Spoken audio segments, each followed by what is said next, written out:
Halo semuanya, ya kembali lagi sama saya. Jadi sekarang channel gue itu udah punya nama. Namanya adalah HVH Motovlog.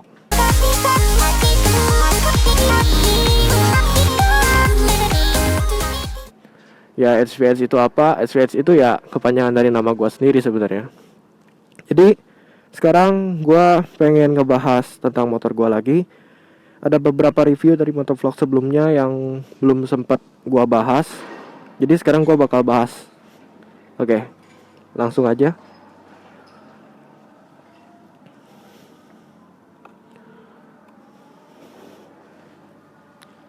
Sebelumnya kita bakal pindah dulu ya, karena di sini agak berisik, ada pembangunan. Kita cari tempat yang sedikit lebih sepi.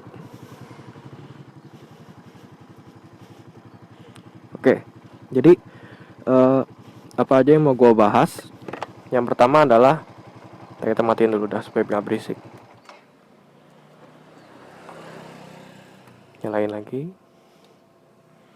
Nah, apa yang mau gue bahas di sini adalah gue mau membahas tentang speedometer dari FU injeksi yang baru ini. Kita lihat di sini. Sini ada takometernya, ada speedometernya, jam, indikator bensin, posisi gear.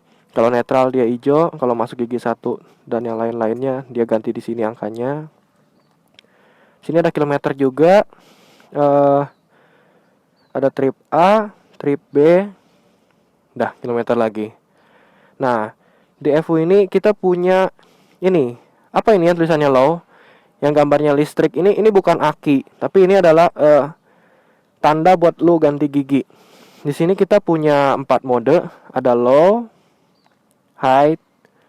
Nah, kalau yang nggak ada tulisan apa-apa itu artinya kita bisa adjust sendiri, dan ada off. Off gak ada tandanya sama sekali. Nah, untuk yang low sendiri itu dia punya kisaran di RPM bawah-bawah. Jadi kalau kedip-kedip artinya lu siap ganti gigi. Kalau nyala seluruhnya artinya lu ganti gigi. Kalau yang high dia di daerah 9500 ke atas. Nah, untuk cara settingnya sendiri, kita tinggal pindahin ke mode ini, yang ada gambar petirnya. Terus kita tahan yang tulisannya cell sekitar 2 detik. Nah, sampai lampu ini berkedip-kedip gini. Pokoknya lampu ini nyala dah. Nah, terus kita pencet ADJ, ada tulisannya ADJ ini untuk ngerubah. Kita maunya gimana? Kedip-kedip atau nyala terus kayak gitu. Gue senang pakai kedip-kedip biar lebih was-was. Nah, terus kita pencet sel lagi sekali. Nah, ini apa? Ini adalah sekarang kita buat ngatur di RPM berapa dia kedip-kedip. Nah, kalau menurut spek yang gue baca di FU ini tuh punya kisaran torsi maksimal di sekitar 8500.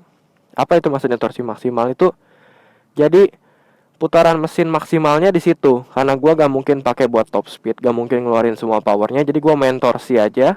Jadi kita setel di 8500, caranya pencet ADJ ini. Gitu. Nah, penambahan setiap ADJ diklik ini sekitar 500 RPM. Jadi kita pencet terus aja sampai 8500. Ya, 8500 udah. Oke. Kalau udah, kita tinggal pencet lagi tombol sel sekali. Selesai. Nah, di mode ini udah sesuai settingan kita. Jadi lampu ini akan kedip-kedip di 8500 nanti. Gitu. Cuma karena 8500 itu ketinggian, jadi gue pakai low aja biasanya. Supaya gue tahu kapan harus ganti gigi dan takut mesinnya juga rusak kalau gue sering pakai high RPM. Untuk indikator bensinnya sendiri, FW ini tuh punya kapasitas sekitar 4 liter. Kita sambil turun aja. Bosen kalau gua duduk doang sambil cerita-cerita. Ini ada alarmnya. Jadi ini buat alarm kunci. Nah, kalau yang ini buka. Kalau yang ini lu ngunci tapi nggak ada suaranya gitu. Cuma nanti kalau misalkan ada orang yang pun terkunci kontak, itu alarmnya bunyi. Nih, FU ini bisa kita lihat bagasinya kecil banget. Bagasinya di depan sini. Di sini nggak ada bagasi sama sekali. Kapasitas tangkinya sendiri 4 liter.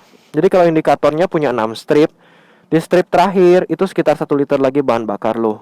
Kalau udah kedip-kedip, artinya lo harus cepat isi. Karena FU ini tangkinya kecil, Jadi sedikit celaka kalau misalkan lu habis bensin tengah jalan. Oke. Terus ini kita dapat obeng, dapat ini juga nggak tahu buat apa. Kita lihat bagasinya. Bagasinya cuma segini, kecil banget. Cuma gua bisa simpan gembok satu. Paling lu bawa aqua lah yang 600 ml masuk satu. Dah. Maklum lah Ayago. Dia lebih ke mesinnya. Nah, terus olinya. Mungkin gue sambil bahas beberapa ya dari yang sebelum-sebelumnya juga, mungkin ada yang belum jelas. Nah, kapasitasnya sendiri 1300 tuh. Lu bisa baca 1300 mili. Si bensin 2 botol. Rasa-rasa punya Moge 2,5. Terus FW ini udah pakai radiator, pendinginnya air radiator. Dan lu bisa cek indikator air radiatornya di sini. Agak-agak kelihatan sih, harus lu buka bodi yang ininya dulu. Ini gue udah tambahin juga. Ini seperti yang di vlog-vlog sebelumnya, gue udah tambahin banyak banget di FW ini. Terus apalagi yang mau gue bahas ya. Nah, sambil jalan aja dah. Sambil jalan sambil gue omongin motor ini lagi. Hup.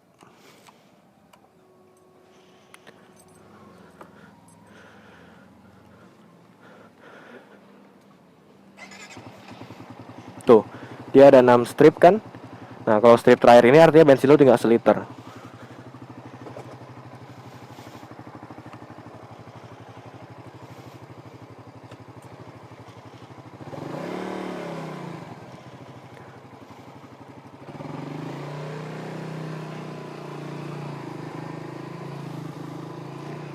Ini hari Minggu dan gue di sekitar belakang ice lagi. Gue agak siang hari ini bahasnya karena tadi pagi sedikit mendung, jadi gue takut. Jadi akhirnya gue pilih lah, gue siang aja. Nah, oke, tuh lu bisa lihat kan indikatornya udah mulai kedip-kedip. Kalau yang di low itu 4500 dia udah mulai kedip-kedip. Nanti kalau udah nyala semua artinya lu ganti gigi. Itu idealnya gitu loh. Oke, jadi beberapa minggu yang lalu temen gua coba motor ini, terus dia bilang ngeri weh, kayak motornya gimana ya. Pokoknya itu kerasa sejak gua pasang ini.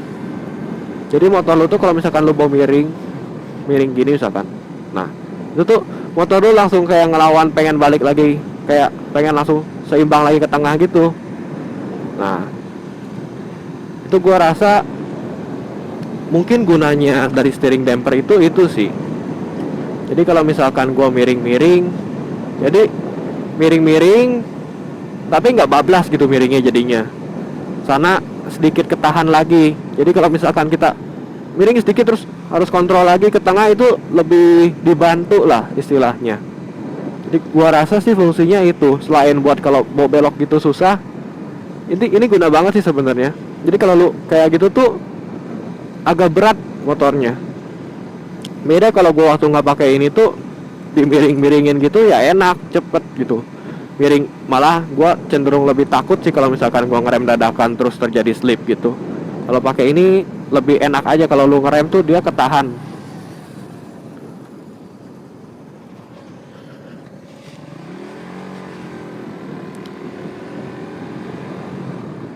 Nah, terus spion. Gua senangnya spion yang ini tuh, dia warna spionnya agak beda kan ya, lu bisa lihat tuh. Warnanya agak-agak biru gitu. Nah, apa gunanya? Gua merasa dengan warna yang agak sedikit biru, gua tuh sedikit terbantu gitu loh.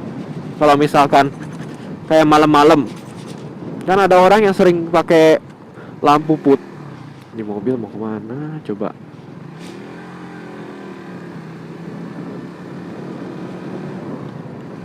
Yang sering pakai warna putih itu tuh kalau dia mantul kesini tuh keguanya nggak enak banget men. Keguanya tuh kayak silau gitu loh. Jadi kayak nggak fokus karena di sini tuh kayak ada yang terang-terang gitu. Apalagi yang main lampu tembak atau yang nggak pernah matiin lampu tembaknya itu kayak orang-orang gitu. Tolonglah, kalau gua bisa bilang, lu tahu diri lah, ada orang di depan.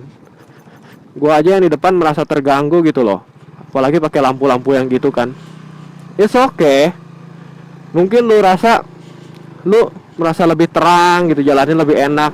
Tapi ayolah, ini kan jalan bersama, lu nggak boleh arogan gitu dong. Apalagi lu bayangin, gua aja yang di depan lu udah silo, mantul padahal. Apalagi orang-orang yang dari sana ke sini coba. Sakit mata, men. Lu fokus sendiri, orang lain tuh nggak fokus gara-gara lu. Lu harus mikir ke situ. Nah, terus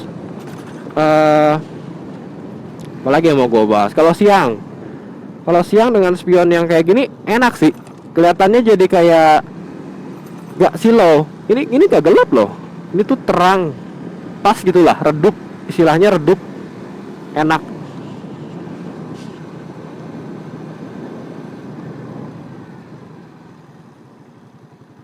Ada yang bikin film.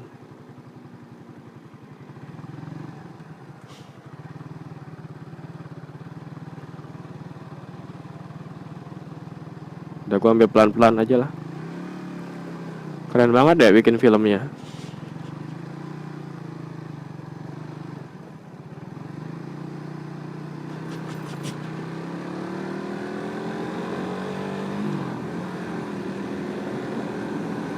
Thank you bro.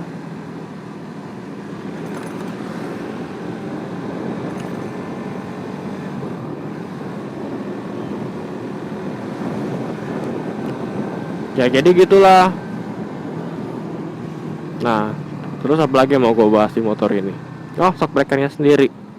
Gue di review sebelumnya belum bahas shock breakernya kan. Nah, sekarang gue mau bahas shock breaker motor ini. Gue bilang pas sih. Apa ya, gak ada kurangnya. Dia merek Showa, depan belakang pakai merek Showa. Dan gue rasa untuk yang depan sendiri dia pas lah buat gua ngerem, buat gua ngelabas jalan rusak. Nggak terlalu keras, juga nggak terlalu empuk. Pas lah kalau yang depan. Tapi yang belakang, nah ini yang belakang ini, dia terlalu apa ya kalau gua bisa bilang, keras. Kayak kurang nurut aja lah. Kurang oke. Dia gak nurut kalau yang belakang. Nakal gitu loh shock breakernya. Nggak nempel ke jalan. Dia tuh nggak ngeredam polisi tidur gitu enak sih, tapi kalau buat ngelabas-labas nikung gitu dia gak nurut. Selama posisi motor lu lurus, lu ngelabas jalan rusak itu oke. Tapi kalau misalkan, aduh buset keras banget, waduh, selama itu jalan yang gitu oke. Tapi kalau misalkan lu udah miring, kencang dikit miring, nah itu lu mulai ngerasa ban belakang lu udah gak nurut di situ. Jadi mau keluar gitu. Gue udah cerita ya di vlog sebelumnya. Oh ya, by the way, vlog gue udah punya nama tadi, udah gue ceritain. Gue udah mikir-mikir, ya udahlah itu. Lagian waktu gue kadang ngumpul sama temen gue bilangnya SPS Motovlog, ya oke lah.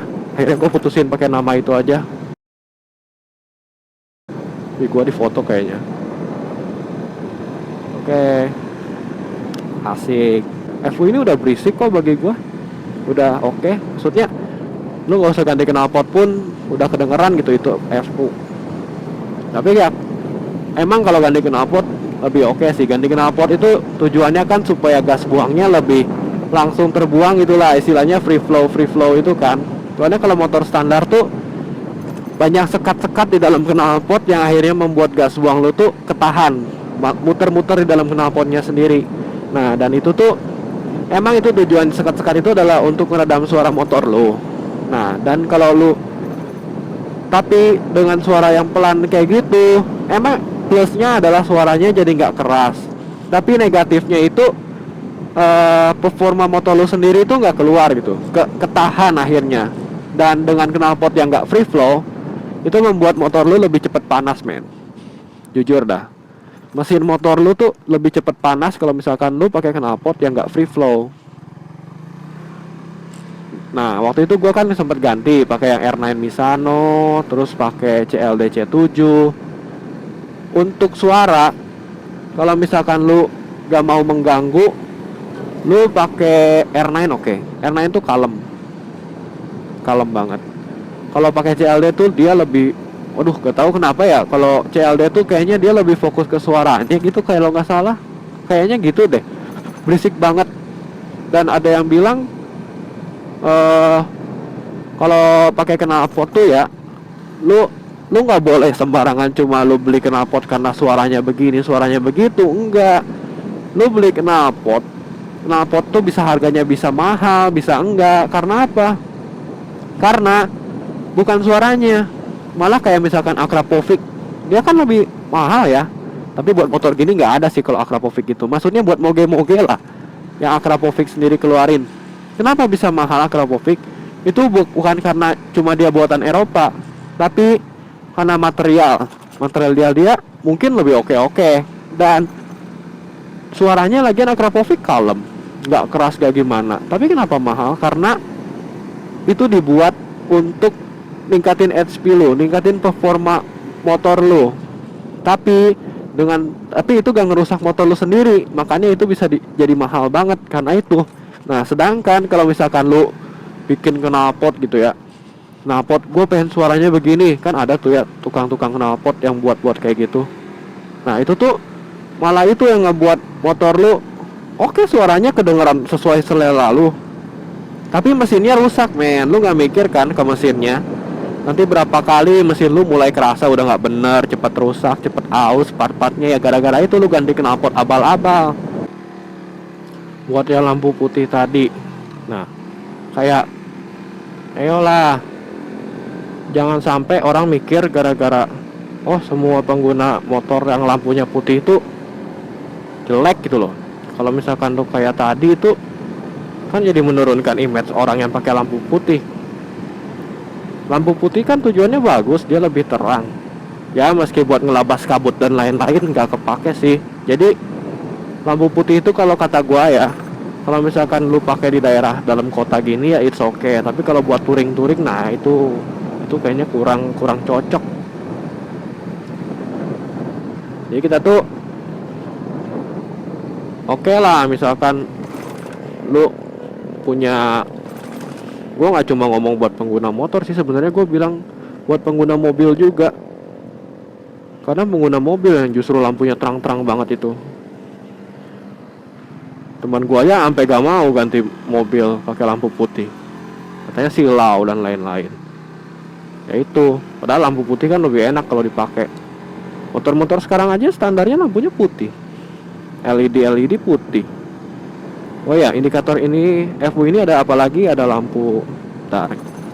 Ada lampu sen, ada indikator mesin, indikator temperatur air radiator.